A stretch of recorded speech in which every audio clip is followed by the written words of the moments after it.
요한계시록의 말씀, 계시록의 특별히 7교회를 향하신 주님의 귀한 메시지를 우리가 살펴보고 있습니다. 지금까지 에베소 교회, 서머나 교회, 버가모 교회, 두아디라 교회 4개의 교회에 대해서 함께 살펴봤어요. 오늘은 5번째 시간으로 4대 교회를 향한 메시지입니다. 4대 지역은 어디인가? 지도를 보시면 에베소, 서머나, 버가모, 두아디라에서 남동쪽으로 한 50km 정도 떨어진 지점에 있습니다. 고대 리디아 왕국의 수도였다고 하고요. 이 지역은 지형상 헤르무스 계곡과 트몰루스 산의 언덕 위에 세워진 그런 도시입니다. 고원지대에 세워진 도시이기 때문에 군사적으로는 굉장히 안정적인 그리고 번영을 누렸던 도시였다고 합니다. 457m에 달하는 이 도시의 가파른 요새는 난공불락으로 여겨졌어요. 그래서 한동안 침입하는 사람들이 없었는데 그럼에도 과거 2번에 걸쳐서 적들의 손에 함락되었던 그런 기록이 있습니다. 그 적들이요 거의 수직적인 암벽을 막 타고 올라가서 도시를 점령했다는 얘기가 나오는데, 어쨌든 그 4대 지역은요 그 골짜기에서 사금 채취를 하고 금이 많은 지역으로 상당히 다른 지역에 비해서는 경제적으로 풍요함을 누렸던 또 그런 도시였던 것 같아요. 이 지역에 어떻게 교회가 시작되었는지 알 수는 없지만 당시에 뛰어난 신학자이자 변증가로 알려진 멜리토라는 분이 AD 2세기경에 이 4대 교회의 감독을 지냈다는 기록이 있어요. 굉장히 좋은 그리고 아주 좋은 훌륭한 그런 교회로 그렇게 정평이 나 있는 이 교회, 하지만 4대 교회를 향한 예수님의 이 말씀은 굉장히 정말 쓴소리로 그렇게 시작을 합니다. 예수님의 자기소개가 아주 짧은 반면에 가장 혹독하게 책망을 하면서 시작을 하죠. 1절을 한번 띄워주시죠. 1절을 보면 4대 교회 사자에게 편지하라. 하나님이 7 영과 7 별을 가지신 이가 이르시되 내가 내 행위를 아노니 내가 살았다 하는 이름은 가졌으나 죽은 자로다. 본래 각 교회를 향하신 예수님의 특별한 소개가 있잖아요. 근데 특별히 이 교회는 굉장히 짧아요. 그 소개가 그냥 아주 심플합니다. 7 영과 7 교회 7 별을 가지신 이가 이르시되 7 영을 가지셨다. 이것은 하나님의 완전하신 성령님을 의미합니다.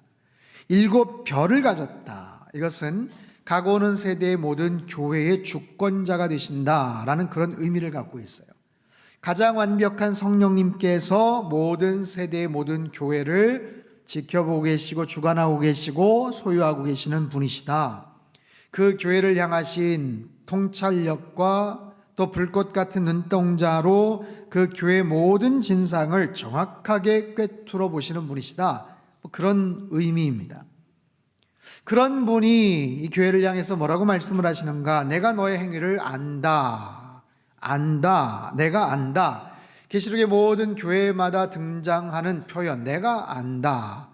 사실 이 말씀은 2가지로 해석이 되죠. 여러 가지 탄압과 핍박과 억압 속에서 힘들게 신앙생활하는 그런 성도들에게는 내가 너희들의 헌신과 눈물과 고생을 내가 안다.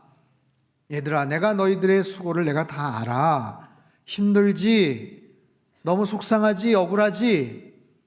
그 중에는 순교자로 끌려가서 목숨을 잃은 사람들도 있고요. 고문을 당하고 말할 수 없는 어려움 가운데서 정말 눈물을 삼켜야만 하는 그런 신앙적 이력을 가진 사람들, 그들에게 주님께서 내가 다 알아. 얼마나 아팠니? 얼마나 힘들었니? 이게 얼마나 위로가 되겠어요. 근데 반대로 내가 다 알고 있어. 이게 부정적으로 쓰여지는 경우, 특별히 4대 교회가 그런데 너희들 숨겨놓은 거 내가 다 알아. 너희들 은밀한 그 죄악들 내가 다 알지. 너희들 내 눈을 속일 수 있을 것 같니? 그런 측면에서 만약에 사용이 된다면 이건 굉장히 두려운 말씀이에요. 근데 안타깝게도 4대 교회에게는 그런 부정적인 측면에서 이 말씀이 적용이 됩니다. 내가 너의 행위를 안다. 네가 살았다 하는 이름은 있지만 죽은 자다. 이게 무슨 말인가? 다른 지역의 교회들은 혹독한 핍박이나 어려움 속에서 교회가 제대로 성장하기가 힘들었어요. 근데 상대적으로 이 4대 지역은 믿음 생활하는 것이 그리 어렵지 않았던 것 같아요. 그리고 물질적인 여유로움 속에서 아쉬울 것이 없는 분위기. 근데 외형적으로 교회가 많이 성장을 했거든요. 살았다 하는 이름을 가졌다. 이름이라는 건 명성 그리고 평판이라는 뜻을 의미합니다. 사람들에게 소개가 됐고 그 지역에서 회자가 되었던 그런 교회였던 것 같아요. 외부적으로 소문이 나고 명성이 있었던 그런 교회였던 것 같아요. 오늘날로 말하면 큰 교회 건물을 갖고 있고 많은 성도들이 있는 대단한 행사와 어떤 여러 가지 일들을 하는 그런 교회로 사람들에게는 칭찬을 받고 사람들에게는 굉장한 찬사를 받을 수도 있는 그런 교회. 그런데 주님께서 말씀하시는 거예요. 너희들의 그 외양이나 평판을 사람들은 뭐라고 할지 몰라도 나는 너희들의 그 중심을 아는데 너희들은 살아있는 것 같지만 사실은 죽은 자다. 굉장히 어떻게 보면 심한 평가죠. 오늘 설교의 제목, 화병 속의 꽃이 되지 말라. 오늘 4대 교회를 향한 이 책망의 메시지는 굉장히 상징적인 대표적인 의미가 있어요. 그래서 그냥 4대 교회, 살아있는 것 같지만 죽은 교회, 그렇게 제목을 잡을까 하다가 뭔가 좀 은유적으로 설명할 수 있는 표현이 없을까 고심을 한 끝에 화병 속의 꽃이 되지 말자, 이렇게 제목을 잡았어요. 화병 속의 꽃, 제가 한번 질문을 할까요? 여러분, 화병 속의 꽃은 살아있습니까? 죽어있습니까? 죽은 꽃입니까? 살아있는 꽃입니까? 잘 모르시겠습니까? 살아있는 것 같기도 하고 죽은 것 같기도 하고 살아있지만 죽어있는 꽃이죠. 이유가 뭘까요? 뿌리가 끊겼잖아요. 뿌리가 끊겼어요. 정확하게 말하면 살아는 있지만 서서히 죽어갈 그런 꽃입니다. 겉은 굉장히 화려합니다. 향기도 아주 좋습니다. 분명히 아직 살아있어요. 그러나 서서히 죽어가고 있는 꽃이, 분명히 죽어가고 있는 그런 꽃입니다. 수명이 얼마 남지 않았어요. 마치 4대 교회는 화병 속의 꽃처럼 화려한 외양을 자랑하고 있지만, 사람들에게 찬사를 받고 있지만 하나님의 평가, 주님의 평가는 굉장히 냉정하십니다. 사람들은 그것을 몰라요. 겉모습만 보면서 찬사를 보냅니다. 하지만 하나님은 그 핵심, 중심을 들여다보고 계세요. 중심을 꿰뚫어 보시는 하나님. 구약 성경에 보면 사무엘 선지자가 등장을 하죠. 사무엘이 이새의 집에 가서 맏아들 엘리압을 딱 보고 이 사람이 하나님이 앞으로 세우실 왕이구나 하면서 막 덥석 기름을 부으려고 하니까 하나님이 막으셨어요. 딱 봤을 때 외양으로 너무 준수하고 틀림없이 이 사람이겠구나 생각을 했는데 하나님이 막으셨죠. 여러분, 사무엘은 누구입니까? 그 당시에, 적어도 그 당시에 최고로 신실한 사람이죠. 가장 정확한 영적 분별력을 지녔을 사람이죠. 제사장, 선지자, 또 왕정시대에 오기 전에 그런 역할, 리더 역할을 했었던 그런 사람 아니에요? 그런 사무엘조차도 하나님이 보시는 그 중심을 지금 꿰뚫어 보지를 못해요. 하나님이 주시는 그 중심, 그 뜻을 그가 놓치고 있어요. 하나님 말씀하시죠. 사람은 외모를 보거니와 나 여호와는 중심을 보느니라. 하나님께서는 우리의 속 깊은 모습을 다 들여다보고 계세요. 겉으로 볼 때는 대단한 것 같지만, 겉으로 볼 때는 엄청난 그런 이력과 화려한 외양을 갖고 사람들에게 평가를 받고 있지만, 사람들에게 높은 점수를 받고 있지만 하나님이 매기시는 점수는 다르다는 거예요. 그게 무서운 거예요. 그게 사람은 뭐라고 할지 몰라도, 사람들은 그 모습을 보고 속을지 몰라도 내가 그 속내를 아는데 야, 완전 꽝이다 야, 이런 거예요. 시편 1편에서 말씀하시는 것처럼 바람에 나는 겨와 같은 인생. 먼 발치에서 볼 때는 잘 몰라요. 그것이 알갱인지 알곡인지 아니면 그냥 겨인지 몰라요. 근데 가까이서 보니까 이게 속이 텅 비어 있는 거예요. 마치 그런 모습처럼 화병 속에 꽂혀서 생생하게 살아있는 것 같지만 죽어가는 꽃과 같이, 외양은 살아있지만, 겉으로는 살아있지만 실상은 죽은 자다 라고 하나님께서 지금 말씀을 하세요. 얼마나 슬픈 그런 고백입니까? 살아있지만 죽은 교회다, 살아있지만 죽은 인생이다. 여러분, 이 말씀이 왜 무섭습니까? 이것은 다름 아닌 하나님이 내리신 진단이기 때문에 그래요. 모든 분야에 전문가가 있어요. 나름대로 애호가들이 있습니다. 동호인들이 있습니다. 그리고 아마추어들이 있어요. 나름대로 평가를 하고 자기들끼리 이야기를 하지만 그 분야의 최고의 전문가가 나서서 한마디 하면 그냥 다 들어가는 거예요. 전문가가 그렇다고 하는데 누가 거기다 토를 달겠어요? 마찬가지죠. 하나님이 판단을 하시는데, 하나님이 진단을 하시는데 다른 사람들이 괜찮다고 아무리 해도 하나님께서 내리신 그 진단이 가장 정확한 법이죠. 정확하게 진단을 한다는 것 대단히 중요합니다. 제가 캐나다 밴쿠버에 있었을 때 그 의료 설비들, 캐나다 밴쿠버 의료 설비들이 굉장히 잘 돼 있는 선진국이에요. 그런데 정작 실력 있는 의료진들은 기회만 되면 미국으로 가려고 합니다. 왜냐하면 주정부에서 지원을 해주고 의사분들에게 월급을 주는 시스템이에요. 그러다 보니까 실력 있는 의사들, 돈을 더 잘 벌 수 있을 것 같은 사람들은 할 수 있으면 미국으로 가려고 해요. 그러다 보니 점차적으로 하향 평준화가 되어가고 있어요. 그러다 보니까 의료사고들이 아주 빈번하게 등장을 해요. 지난 2010년일 건데 그 밴쿠버 안에서만 CT 판독을 잘못해가지고 무려 6명이 목숨을 잃었어요.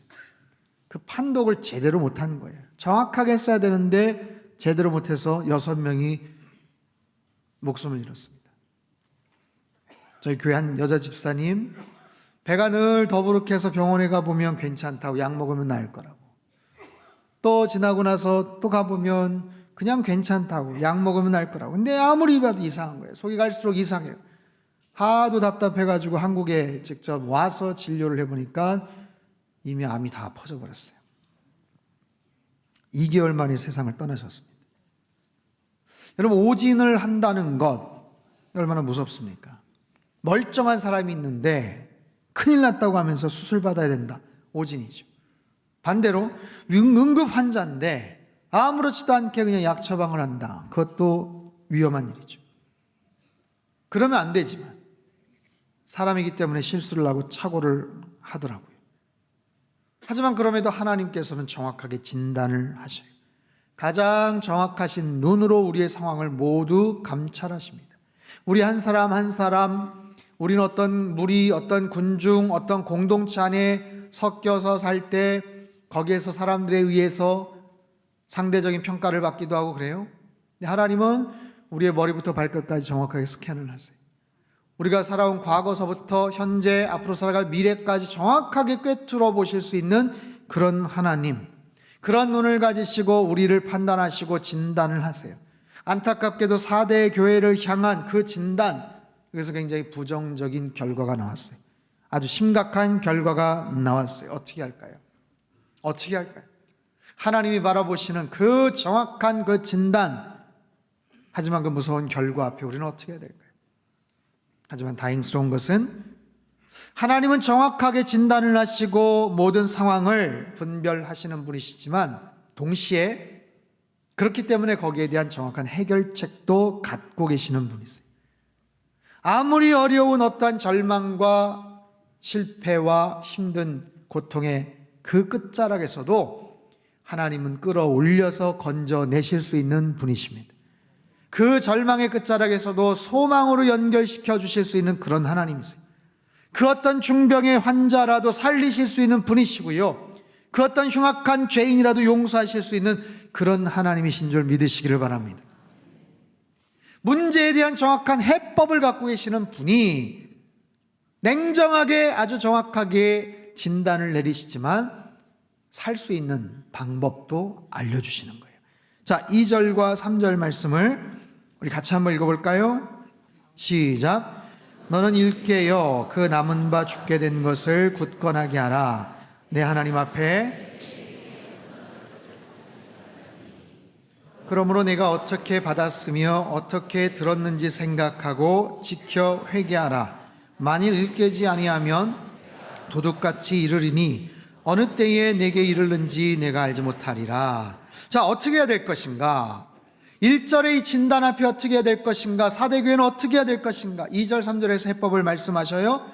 5개 짧은 명령문이 이 안에 들어가 있습니다. 깨어나라, 굳건하게 하여라, 되새기고 굳게 지키고 회개하라. 깨어나라 라는 거예요. 정신 차려라 라는 거예요. 정신 차려라. 사람들이 찬사를 하고 사람들이 환호를 지른다고 해도 너희들 정신 똑바로 차려라. 그리고 굳건하게 해라. 너희들이 그 가르침을 어떻게 받았는지, 어떻게 시작되었는지 다시 한번 생각해 봐라. 그리고 그 말씀을 되새기고 굳게 지키고 회개하라. 전에 들었던 말씀을 기억해내고 회개하고 정신을 차려서 깨어있어라. 다시 시작해봐라. 이 모든 말씀의 결론, 이 모든 말씀의 핵심은 뭐냐 하면 한 번 더 기회를 줄 테니 다시 한번 시작해봐라 라는 거예요. 우리에게 기회를 다시 한번 주시는 하나님, 회복할 수 있는 기회를 주시는 하나님, 회개하기를 촉구하시는 하나님, 다시 출발하기를 원하시는 하나님, 여러분 기회를 주신다는 것이 얼마나 큰 은혜인지 몰라요. 나에게 삶에 소중한 기회를 주신 하나님을 여러분 찬양하며 사시기를 바랍니다. 인생에 있어서 나에게 기회가 주어진다는 것, 이건 큰 축복이에요. 여러분에게 어떤 기회가 있어요. 그거 알고 계십니까? 나에게 어떤 기회가 있다. 알고 계세요? 내가 무슨 기회가 있을까? 모르세요? 아유, 기회가 있었는데 좀 지나갔죠. 아니에요. 여러분, 나에게 기회가 있어요. 어떤 기회가 있는가? 지금 우리가 이렇게 살아있다는 것 자체가 얼마나 소중한 기회입니까? 나에게 건강을 주시고 움직일 수 있도록 기회를 주신 것, 감사한 일이죠. 대단한 부자는 아니어도 어느 정도 활동할 수 있는 여유를 하나님께서 주셨다면 그것 또한 기회이죠. 이렇게 좋은 교회에서 믿음 생활할 수 있다는 건 엄청난 기회이고 축복이죠. 평화로운 대한민국 땅에 태어나서 또 이렇게 좋은 청주에서 살아간다는 것 기회이고 축복이죠. 생각해 보면 우리 인생에 참 많은 기회들이 얼마나 많은지 몰라요. 지금도 그 많은 기회들이 우리의 삶의 주변에 있어요. 근데 그 기회들이 지나가요. 2019년도 한 달이 지금 지나고 2월 10일입니다. 세월이 그냥 얼마나 빠르게 지나가는지 몰라요. 기다려주질 않아요. 내가 원하는 속도로 흘러가지를 않아요. 그 시간이 흘러가는 대로 그 시간에 얹혀서 기회들도 같이 흘러가는 거예요. 사랑하는 성도 여러분, 여러분에게 주신 소중한 기회를 절대로 놓치지 않게 되기를 바랍니다. 크고 작은 많은 기회들을 주셨어요. 그것을 바라볼 줄 아는, 분별할 수 있는 영적인 안목이 우리에게 있게 되기를 바라요. 그리고 그 사실에 감사하십시오. 감사할 때 그것이 기회였구나라는 것을 깨닫게 되고 그것을 포착할 수 있는 그런 상황들이 펼쳐질 거예요. 사대교회에게 주님께서 기회를 주셔요. 다시 한 번 더 기회를 주시는 거예요. 그리고 그 상황 속에서도 칭찬받는 사람이 있었어요. 4절 5절 말씀 한 번 더 읽죠. 시작. 그러나 사대의 그 옷을 더럽히지 아니한 자 몇 명이 내게 있어 흰옷을 입고 나와 함께 다니리니 그들은 합당한 자인 연고라. 이기는 자는 이와 같이 흰옷을 입을 것이요 내가 그 이름을 생명책에서 결코 지우지 아니하고 그 이름을 내 아버지 앞과 그의 천사들 앞에서 시인하리라. 자, 옷을 더럽히지 않은 몇 명, 이 사람들은 믿음을 끝까지 지킨 사람들을 의미합니다. 그 중심이 떠나지 않은 사람들, 하나님 앞에서 신실하게 살아갔던 사람들, 이기는 자는 흰옷을 입게 될 것이다. 그 이름을 생명책에서 내가 지우지 않을 것이다. 내가 그들의 이름을 하나님과 천사들 앞에서 시인할 것이다. 이들은 누구입니까?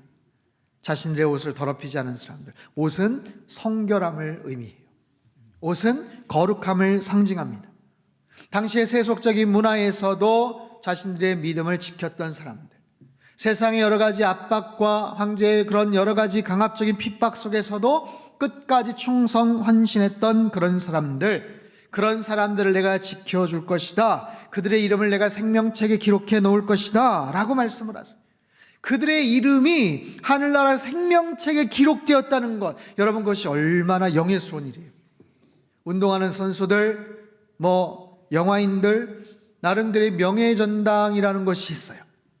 그래서 활동하고 여러 공로를 했던 것에 근거해서 그들의 이름을 거기다 기록을 해놓고, 어떤 선수들은 그들의 유니폼을 그렇게 아예 걸어놓고 아예 영구 결번으로 만들어 놓기도 하고, 얼마나 영예스럽습니까? 여러분, 우리 신앙인들에게 있어서 가장 큰 축복, 영예는 뭐겠어요? 하늘나라 생명책에 우리의 이름이 기록되어 있는 거죠. 저와 여러분의 이름, 우리의 이름이 하늘나라 생명책에 분명히 기록되어 있음을 믿습니다. 여러분, 이것은 막연한 그런 바람이 아니에요. 아유, 그랬으면 좋겠어요, 그러겠지요. 그게 아니고, 이건 분명한 주님의 약속이기도 합니다. 누구든지 주님의 이름을 부르는 자는 구원을 얻으리라 말씀하셨어요.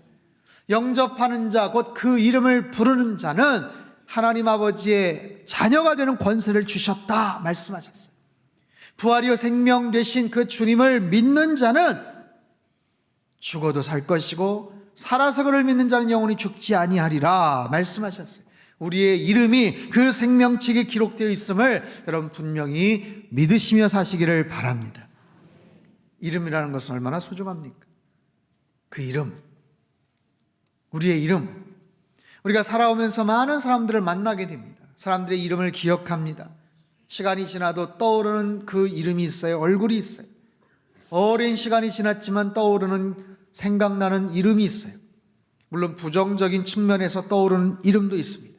부끄러운 모습, 취하고 악한 모습으로 이름이 기억되는 사람들도 있지만, 긍정적인 측면에서 정말 좋은 사람이었지, 참 그 사람 그립다, 참 훌륭한 사람이다 라고 생각이 되는 그런 사람들, 그들의 이름이 있어요. 그런 인생이 있어요. 오늘 설교의 제목처럼 화병 속의 꽃과 같은 사람으로 기억되는 사람, 즉 살았지만 죽은 것 같은 사람으로 기억되는 사람이 있는 반면에, 반대로 신실한 믿음의 사람으로 기억되는 사람, 즉 죽은 것 같지만, 이제는 끝난 것 같지만 실제적으로 살아 영향력을 끼치는 그런 좋은 사람, 그런 사람들도 있죠. 남아프리카 공화국의 흑인 대통령인 넬슨 만델라는 대통령으로 당선되기까지 아프리카 민족회의 지도자로 남아공, 인종차별이 굉장히 심한 곳인데 그 백인 정권과 맞서서, 인종차별에 맞서서 투쟁을 이끌었던 사람이에요. 요주 인물이고 표적이 되어서 어떻게든지 제거하고 싶은 바로 그런 사람이었죠. 1962년 8월 5일 날 반역죄로 체포가 됩니다. 1964년 44살의 나이에 무기징역을 선고받아요. 그리고 감옥에 들어갑니다. 불과 44살이에요. 언제 석방됐는지 아세요? 71살이 되어서 석방이 되었어요. 무려 27년간을 옥살이를 합니다. 27년. 얼마나 긴 세월입니까? 44살 한참 일할 나이에 감옥에 끌려 들어가서 71살 할아버지가 되어서 나왔어요. 자기를 고통 가운데 몰아넣은 흑인 차별 정책과 그 간악한 정부에 대해서 얼마나 큰 분노를 느꼈겠어요. 사람들은 그가 출소되어 석방되어 나올 때 사실 기대를 하지 못했어요. 이제 끝났다. 그의 인생은 끝났다. 그의 정치적인 모든 이력은 끝났다. 이제 그의 삶은 회복될 수가 없을 것이다. 그런데요, 놀랍게도 출소되어 나오는 그는 생각보다 건강했어요. 그리고 얼굴에는 잔잔한 평화마저 감돌았습니다. 기자들이 묻습니다. 아니 어떻게 27년간을 감옥 생활을 했는데 이렇게 건강하고 어떻게 이렇게 평온할 수 있습니까? 그때 넬슨 만델라가 아주 유명한 얘기를 하죠. 나는 지난 27년간 감옥에서 늘 하나님께 감사했습니다. 하늘을 보고 감사했고, 내가 발을 딛고 있는 땅을 보고도 감사를 했고, 마시는 물을 마시면서도, 음식을 먹으면서도 감사했고, 심지어는 강제 노역을 하면서도 감사를 했어요. 늘 감사했기 때문에 건강한 몸과 마음을 유지할 수 있었습니다. 그의 메시지와 모습에 사람들이 감동을 받았어요. 그리고 다시 정치활동을 재개를 했고, 얼마 안 가서 그는 노벨 평화상을 수상을 합니다. 그리고 곧바로 연이어서 최초의 남아공 흑인 대통령이 돼요. 대통령이 되고 나서도 복수를 할까 걱정을 했는데 그러지 않았어요. 백인사회에 대한 보복이 아닌 화해와 평화와 단합과 사랑을 주장하며 어떠한 피 흘림도 없이 과거사의 아픈 그런 상처들을 잘 정리를 했어요. 그리고 나서 그는요, 여러 사회 공헌 활동들에 애를 쓰죠. 에이즈 퇴치 활동이나 어린이 교육을 위한 기금 마련에 매진하며 국가와 사회를 위해 충성 헌신하다가 지난 2013년 12월 5일 가족들이 지켜보는 가운데 95세 일기로 하늘나라로 갑니다. 95세. 그의 죽음을 전 세계 많은 사람들이 슬퍼하고 애도했습니다. 그의 장례식에는요, 무려 91개국의 정상들이 찾아와서 조문을 했어요. 그리고 10여 명의 전직 대통령 등이 참여를 했고 조문객 10만여 명이 참여하는 역사상 최대의 국장으로 기록에 남습니다. 살아있는 듯 하지만 죽은 것 같은 사람이 있는가 하면 이제는 끝났다고 생각하고 죽은 것 같지만 가장 멋진 모습으로 살아서 많은 사람들에게 기억이 남는 그런 사람도 있어요. 오늘 설교의 제목, 화병 속의 꽃이 되지 말자. 화병 속의 꽃. 여러분, 화병 속의 꽃과 굉장히 비슷하지만 다른 존재가 하나 있어요. 한번 사진 한번 띄워주시죠. 전 뭘까요? 난입니다. 화분 속의 난입니다. 화분 속의 난. 여러분, 화병과 화분은 비슷하지만 달라요. 화병은 그냥 꽃을 담아두는 그냥 용기에 불과합니다. 하지만 화분은요, 그 안에 흙이 있고 물을 머금게 할 수 있고 양분을 제공할 수 있고 적절한 햇빛과 공기를 쐬주면 화분 안의 화초들은 잘 삽니다. 뿌리를 잘 내리고 살아나요. 비슷한 사이즈에 비슷해 보이는 그런 종류의 화초이지만 완전히 다른 거예요. 여러분, 명품 난을 키우시는 분들 얼마나 공을 들여서 키우시는지 몰라요. 그리고 그 명품 난들을 예쁘게 꽃을 피워서 전시를 하는 그런 대회도 있어요. 그 대회 최고 우승자에게는요, 대통령상을 주기도 합니다. 놀랍지 않습니까? 꽃 잘 피운다고 대통령상을 줘요. 얼마 전까지만 해도 국무총리상이 최고였는데 2015년서부터 대통령상으로 격상이 됐어요. 그래서 잘 키운 고급 난들, 그렇게 해서 대회에서 1등하고 수상한 그런 난들은요, 한 촉에 수천만 원을 호가합니다. 지난 2017년 대한민국 난대전에서 대상을 받은 희귀난초 황화는 한 포기에 수억 원의 평가를 받았어요. 대단하죠. 근데 놀라운 것은요, 이 난초의 생명력이에요.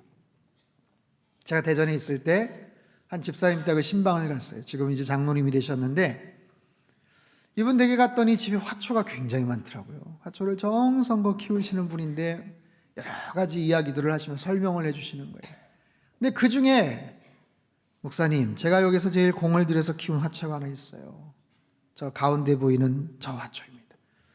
저는 사실 잘 구분이 안 되더라고요. 무슨 차이가 있는지. 근데 말씀하세요. 제가 저 화초를 대학생 때부터 지금까지 키우고 있습니다. 그때 그분의 나이가 50대 중후반이었거든요.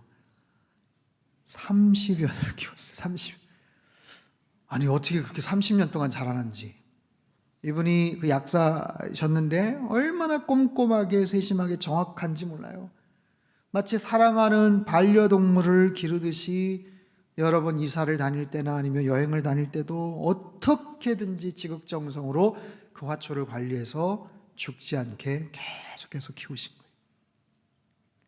여러분, 주인이 어떻게 정성을 갖고 키우느냐, 그 화초가 심겨진 화분 안에서 그 상태와 조건이 어떠하느냐에 따라서 이렇게 수십 년 생명을 유지할 수도 있더라는 거예요.